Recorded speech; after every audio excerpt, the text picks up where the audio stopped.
Welcome to another episode of Outta Stock. I'm up here with my nephew T-Train Kicks. Today we gotta talk about all the crazy releases Nike's dropping. Air Max Days coming up. They got the Jordan Tinker Hatfields. What happened to Adidas? I don't know. Not a spokesperson for them. What happened to your boots? Maybe we got something planned. Even though we only dropped these.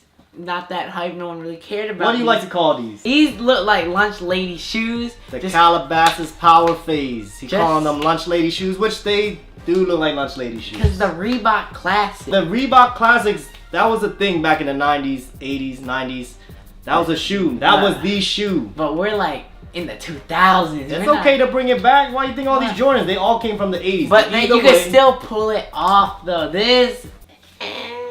But the leather though. It's nice leather. I like the gray ones personally. But, you know, I don't mind these. I'll hold on to them for a little bit. Let's start off a little light. The Jordan 1 that came out today.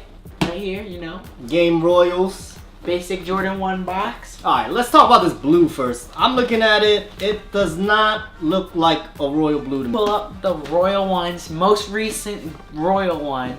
Alright, let's just take a look, man. There's a difference. I don't know if you can tell on the camera, but there's a big difference, man.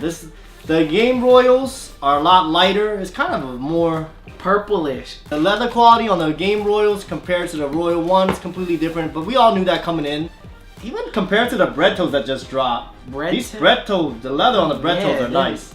These are kind of a downgrade. I'm not sure what Nike were like trying to do. Not an OG colorway. I don't really see the appeal to this shoe as much.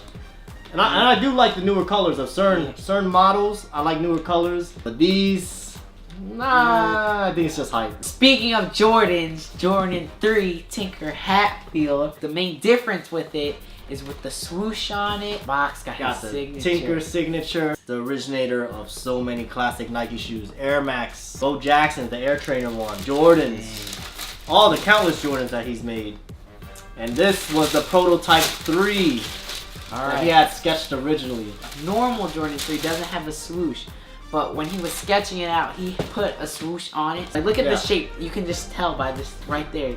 It was meant to kind of have a swoosh. These and the Justin Timberlake ones that he wore during the Super Bowl halftime have swooshes on them. Yeah, but I like that one more just because it's a white swoosh and you can't really tell that it's there. But this one, you can tell the swoosh is there.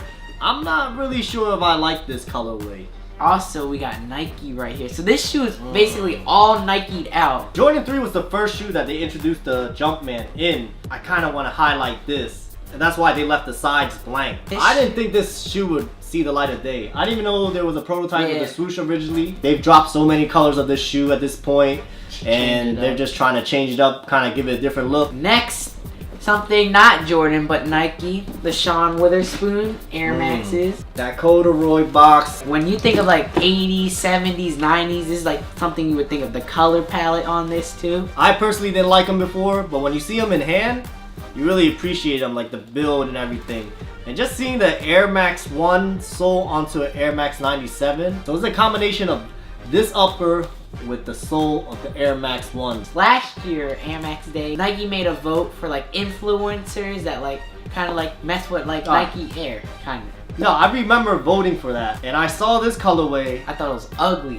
They had a different color though. It wasn't this color. It was like a darker swamp green. You feel the inside right here? You feel the velour? Yeah, and it got a smiley face. The velour is butter. What's up with this smiley face? You know anything about it? Based off of a Nike Have a Nice Day t-shirt. Also with the lace tips, we got one gold and one silver. Oh, I didn't even know that. I thought it was just like you would get one of each. That's a nice detail. And then you got the patch right here that comes off. The wave.